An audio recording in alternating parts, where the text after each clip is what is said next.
Today, we will talk about the benefits of writing with a word processor rather than by hand or with a typewriter. At first, the act of putting my thoughts through the keyboard and onto the screen seemed like, well, hard work.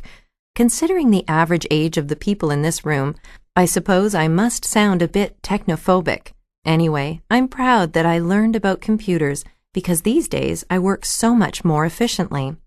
So you might be asking yourselves the question, what are the exact benefits when it comes to computers and writing? Let's look at some of those now.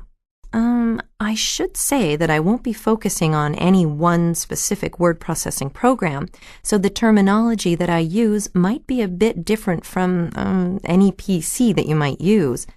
If you should encounter other terminology, you can always check the help function on whatever word processor you're using. All right, benefits. For those of you who feel more comfortable with an agenda, I'll write the main categories of this presentation on the board. I'm going to cover the benefits of writing with a computer in terms of planning, composing, organizing, revising, and editing. You can remember this acronym, P-Core: planning, composing, organizing, revising, editing. First, let's look at planning.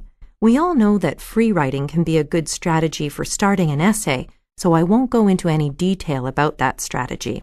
I will say, however, that free writing on a word processor is more efficient than on paper. Why, you ask? It's because after you finish free writing, you can copy and paste your best ideas into a new file, which will serve as the basis for your essay. All word processors also have outlining functions that allow you to create a basic outline and then build on it as you go. Are there any questions about planning? No? All right then. Next, we will turn to composing.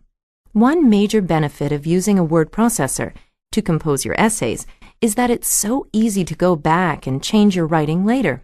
Basically, you can be, well, careless, in the short term at least, so that you record your ideas right away. That fact gives you so much freedom.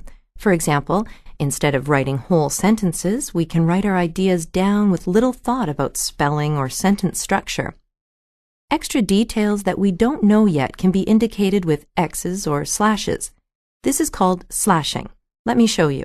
You can start a sentence, "My first point is," and then put 3 slashes after "is." That shows you where you need to add more information later in the writing process.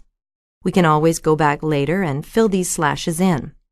It's also useful to abbreviate long terms that you must repeat over and over in your text. Then you can do a global find and replace the abbreviation with the full expression. A good example is to write BE instead of biomedical engineering, going back to replace it later in one easy motion.